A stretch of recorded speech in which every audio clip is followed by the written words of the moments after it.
Hey guys, welcome back to Steel City Sports. So we're now at the point in the NFL season where about half of the teams are already in the offseason. Obviously, the teams that did not make the playoffs are currently now in the offseason, and we're now starting to see some of these bottom tier teams fire their head coaches.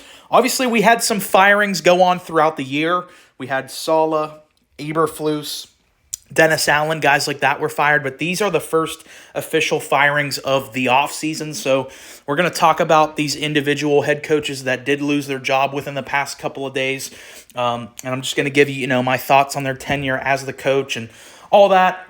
And do stay tuned because this is going to be a busy couple of weeks here on the channel. We're going to be talking about the playoffs, of course, coming up here. We have the wild card round starting on Saturday, so I'm going to be breaking down my wild card predictions very soon. Also, my first official mock draft will be out very soon as well. Kind of glad that I didn't post one because I recorded a mock draft last week.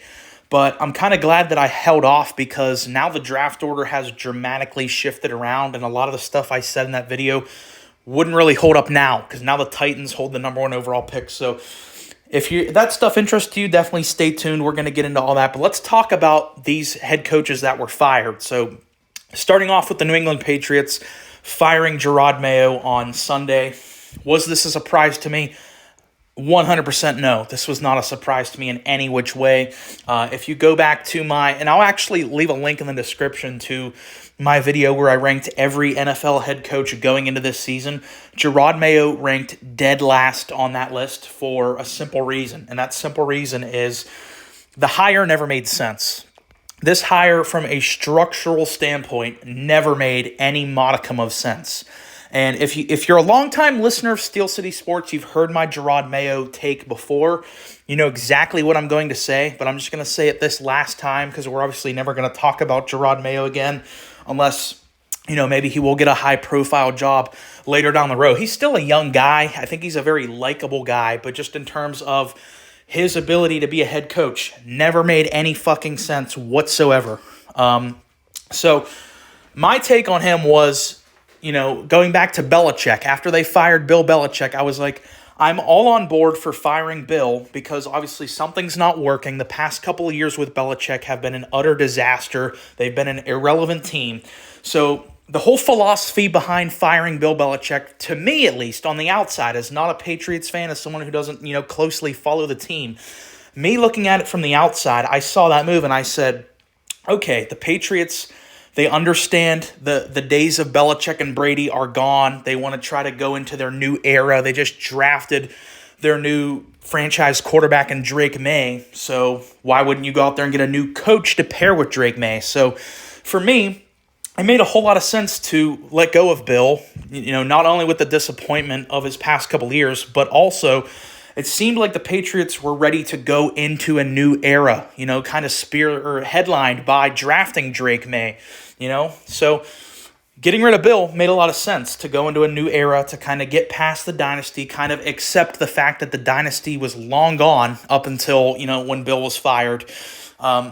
So my whole thing was, okay, I'm good with firing Bill if we're embracing going into a new direction. And that's why I was pushing for a guy like Ben Johnson to go to the Patriots and try to build something up around Drake May. I thought just going with a new, fresh, preferably offensive-minded coach to go kind of start this new era in New England. And did the Patriots do that? No, they actually did the exact opposite of that, and they kind of doubled down on that philosophy of the Patriots dynasty. And they brought in Bill Belichick's kind of handpicked successor, Gerard Mayo, who is going to essentially, and we saw this play out, is he tried to run a watered-down version of Bill Belichick. And we've seen this happen time after time after time. Bill Belichick's cronies, whether it was Matt Patricia or Joe Judge or whoever, you look at Bill Belichick's coaching tree, they try to go somewhere else and they try to replicate the style of coaching of Bill Belichick, and it never fucking works. Matt Patricia was a joke with the Lions. Joe Judge was a joke with the Giants.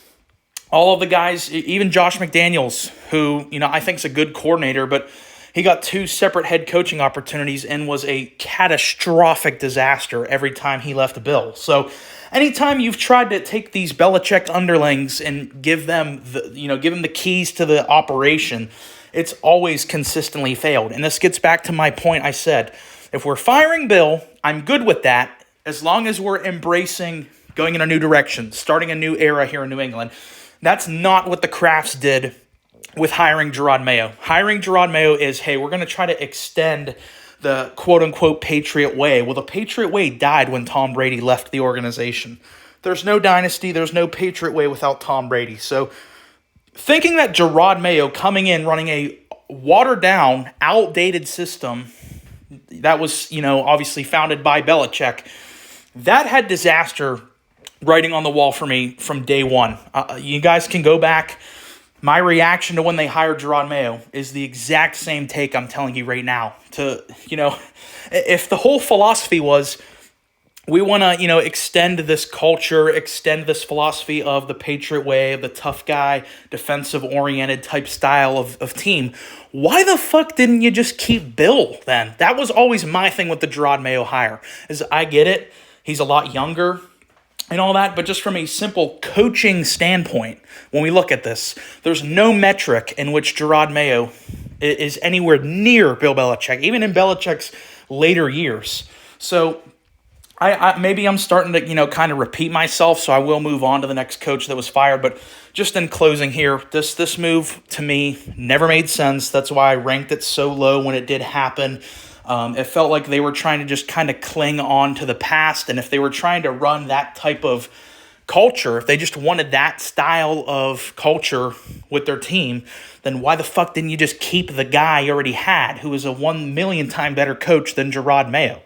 To me, that is why that hire never made sense. I'm going to make a separate video. I was going to, talk about maybe some of the candidates I'd like to see the Patriots go after, but I'm actually going to save that for another video where I take a look at some of the coaching vacancies, because who knows, very quickly some of these jobs could get filled. We're already seeing guys being hired, so I'm not going to really speculate on who the Patriots' next coach will be, but definitely stay tuned for that. We're going to be talking about that very soon on the channel. Let's move on to the Las Vegas Raiders, who fired Antonio Pierce. Again, similar to what we just said about Gerard Mayo, to me, this kind of felt like a writing on the wall. Antonio Pierce, to me, never felt like a guy who was a head coach. This was very much a classic Raiders move of just going with, licking their finger and putting it up in the wind to see which way the wind was blowing, and all the players seemed to really like Antonio Pierce. But like I said back when the hire happened, this isn't the fucking NBA. You don't fucking dictate the structure of your organization to your star players, because one of your star players who really liked Antonio Pierce isn't even on the fucking team anymore. Davante Adams was the biggest cheerleader for Antonio Pierce, and halfway through this year said, you know what? I'm fucking sick of this. I want to go. Trade me. That was one of the biggest reasons why they hired Antonio Pierce, is because Max Crosby liked him and Davante Adams liked him. That was it. Those two key star guys, really the only star players they had on the team, and they were big advocates of him. And it immediately blew up in their face. And I said, at the time, I was like, no other team in the NFL would hire Antonio Pierce as their head coach. This was a guy I believe was a positional coach before he became their interim. I believe he was their linebackers coach. So this guy wasn't even a coordinator when they elevated him to interim. And the whole selling point for the Raiders franchise to their fan base was, hey, when we got Antonio Pierce as our interim, we actually had a winning record. They went 5-4 the back half of 2023 after they brought in Pierce as the interim after firing McDaniels. Well, how many countless times, I obviously don't have the number pulled up in front of me right now, but how many times have we seen teams fire their head coach and immediately play better? Because there's a new energy, there's new life breathed into it. But to make this guy your full-time actual head coach is such a mind-meltingly stupid decision. A guy who is a fucking position coach who would have never been a coach for any other team, and you're going to make him your head coach. Well, no fucking wonder it didn't work out. I like Antonio Pierce as a guy. He's a really fucking rock solid human, incredible motivator. I think the one appealing thing about Pierce was that he did kind of embody that old school Raider style of football. We're just going to beat the shit out of you on the football field. We're going to play tough guy football. And he tried to bring that in there. But I just think that is kind of an outdated philosophy, especially with such a bad, lackluster team with the Raiders. And maybe Pierce could have success with a better roster team. But when you're a team like the Raiders that's so devoid of talent, you really need someone to get in there like a culture builder, like someone who can long-term lay out and develop players. And that's something that I think everyone kind of knew Antonio Pierce wasn't really equipped to do. He's a really motivational kind of guy. Like, he kind of reminds me of like a Dan Campbell type coach, or of like a Mike Tomlin, of like a tough guy, badass leader who can lead the troops. But I don't think he's quite so much a guy who can develop and build up a culture. I just don't think he's quite at that point. I do think he could have a long career in the NFL as a position coach or a defensive coordinator, but I just don't think right now it made a whole lot of sense to hire a guy who was a linebackers coach as your coach, just because your players like them. Like I said, this isn't the fucking NFL. The NBA. You don't dictate your organization to star players who just want to leave your team on a whim anyways. So now we can get on to the last one. The Jacksonville Jaguars firing Doug Pederson. And I really felt like this just came down to someone had to fall on the sword for the Jaguars being so disappointing these last 2 years. You go back to halfway through 2023, the Jags were 8-3, holding the 1 seed in the AFC. Then Trevor Lawrence gets injured. They finished the year with only 9 wins and missed the playoffs. So right there, obviously, ownership was massively disappointed, especially after cutting Trevor Lawrence that monster contract. So there was already, I think Doug Pederson was already on a hot seat entering this season. Now, if you want to make the case for the Jags, maybe if they would have went like 9 wins again and just barely missed playoffs, maybe Doug would have held on. But their season being this big of a catastrophe, I just think that the fans, obviously I'm not a Jaguars fan, so I'm not in that fandom. I don't know what they're quite saying. I don't know if they love this or if they're kind of like indifferent on the firing of Doug Pederson. But my guess would be ownership and management of this team kind of had to just say, you know what? We've been a fucking disappointment in the Trevor Lawrence era, and we need someone to point the finger at. And I think that that's what Jacksonville did with Doug Pederson.